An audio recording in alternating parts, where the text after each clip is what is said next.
I think Blue Sky is actually really interesting.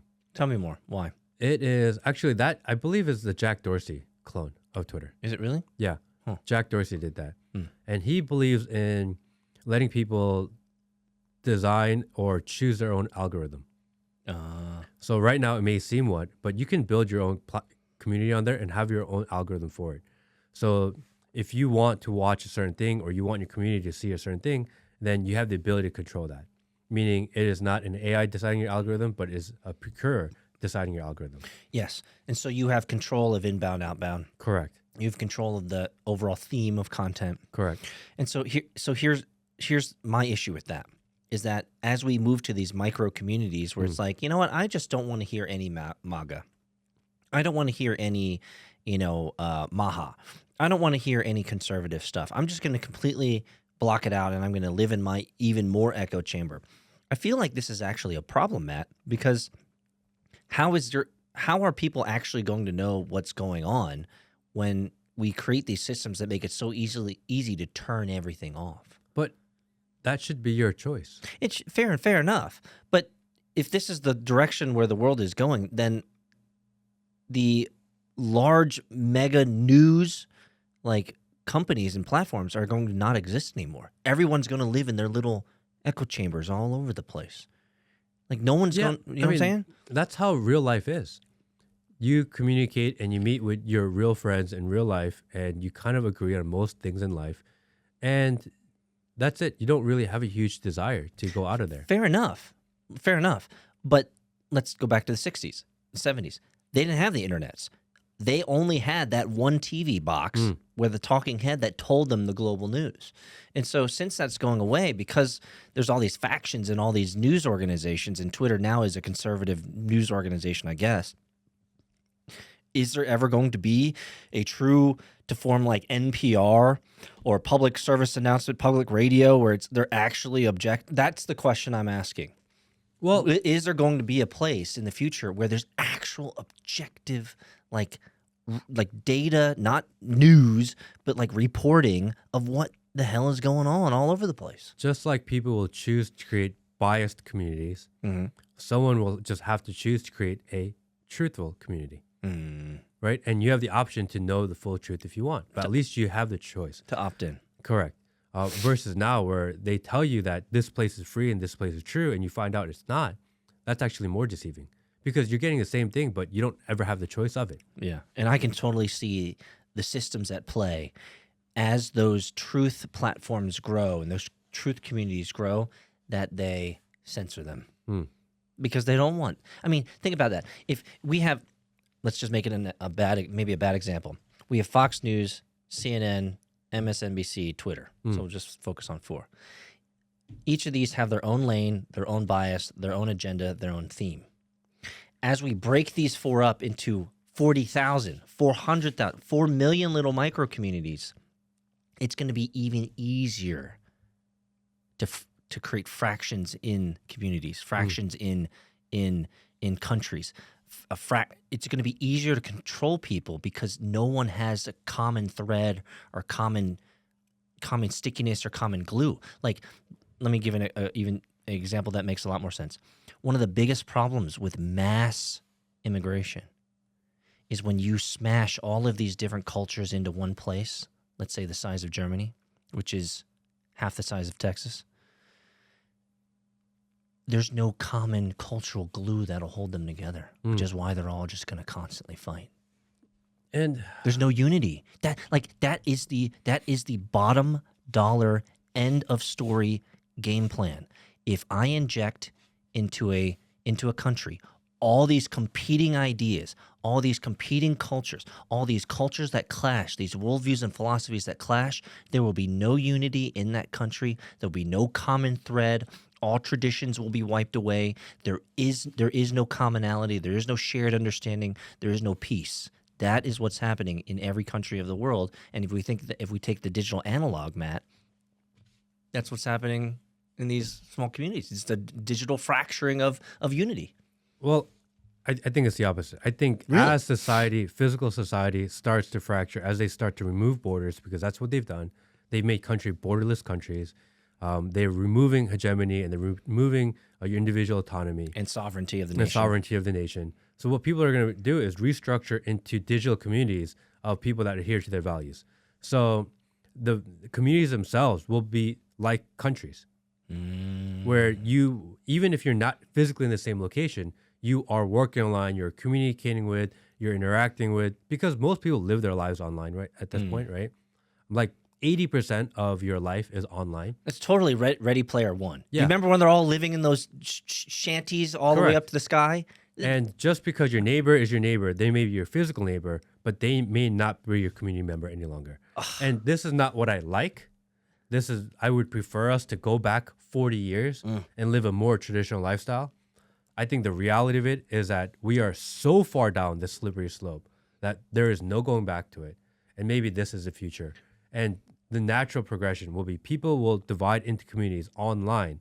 Like we have our Discord community. It's people that are like-minded, and some of them hang out together every single night. Yeah. They probably hang out with each other more than they do some of their friends in real life. Fair enough. That ends up being your actual community. But is that a good thing? It's inevitable. I think that's the difference, right? So if we track this logic, Matt, we are truly moving to Ready Player One, where everybody lives in absolute squalor and everyone lives in absolute poverty, but their avatar is worth $9 million in the digital world. In their community, they're the fucking king. Yes. But they've never actually met any of their neighbors that are actually about 50 yards away from them. Probably. Like I mean, I'm going to the logical extreme here, clearly, but I think it will put a premium on group live events. For example, I remember I used to play a lot of Call of Duty, and I got introduced to a friend of a friend, and somehow we never met in person, but we used to play Call of Duty together every night. We became really good friends because while we're playing, we know everything about each other. And one day he's like, "Yeah, I'm getting married. You should come to my wedding." I'm like, "Yeah, bro, of course." You know what I mean? And it felt like when we were naive and ignorant, though. Also, and it felt like I met someone that I've known my entire life. Wow. Because we spent so much time together, and I think that small example is really how it's going to be. Is that people live in their digital communities, separated all over the world, and eventually they're going to do these meetups. You're going to have these live events, and people are going to fly for it. And that's where you get to meet them, you get to connect with them, you get a little bit of human connection, and then you go back to your internet life. I'm not saying this is the preferred way of life. This is not what I want society to be.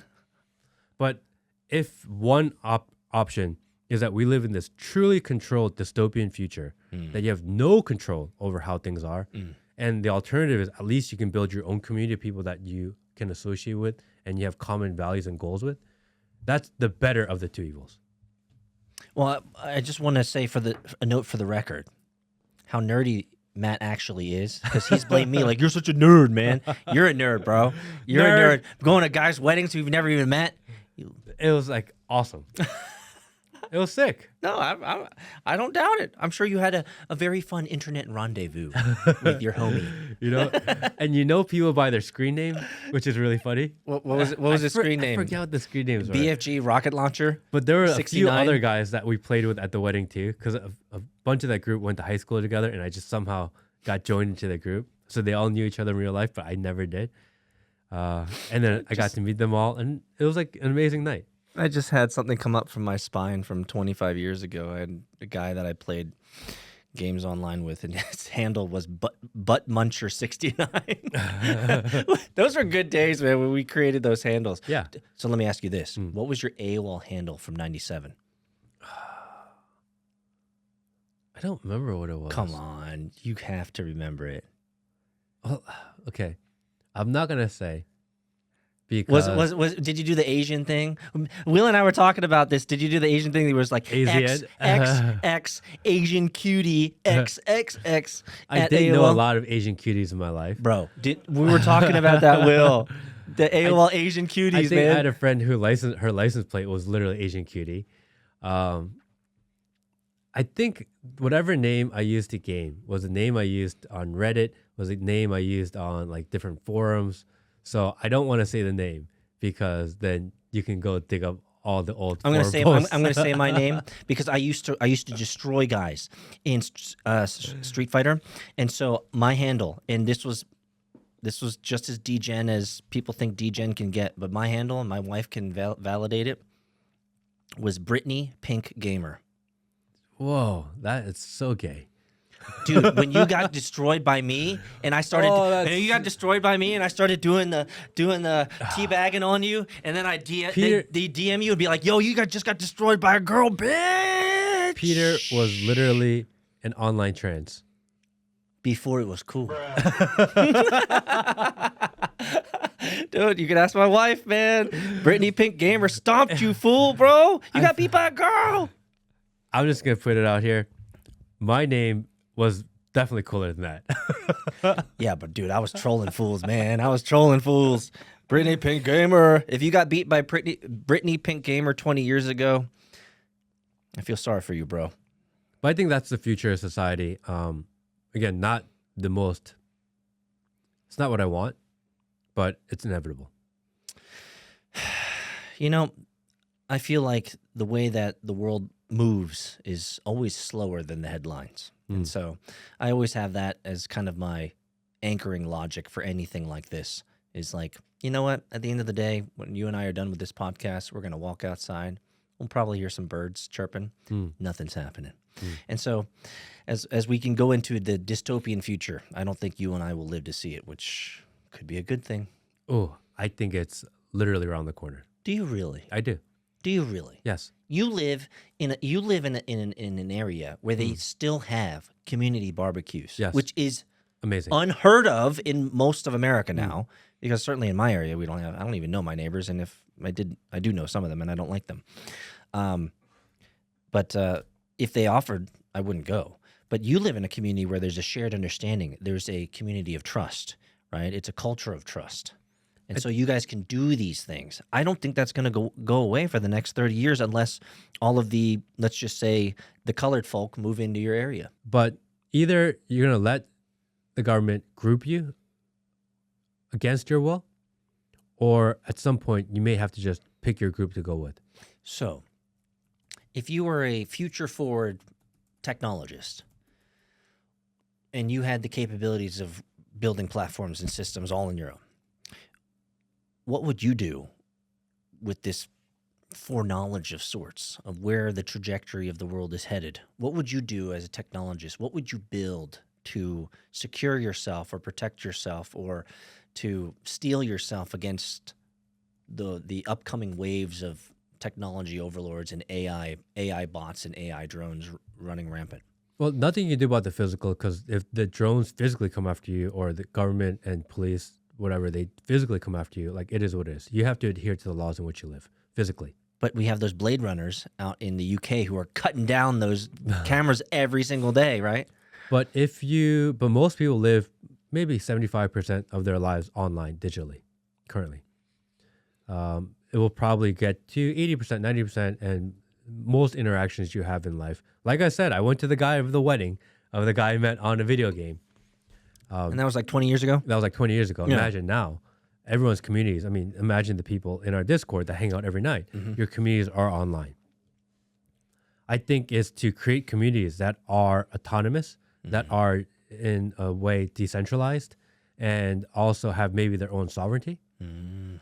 So that you are not under, your digital world is not under the laws of a U.S. law.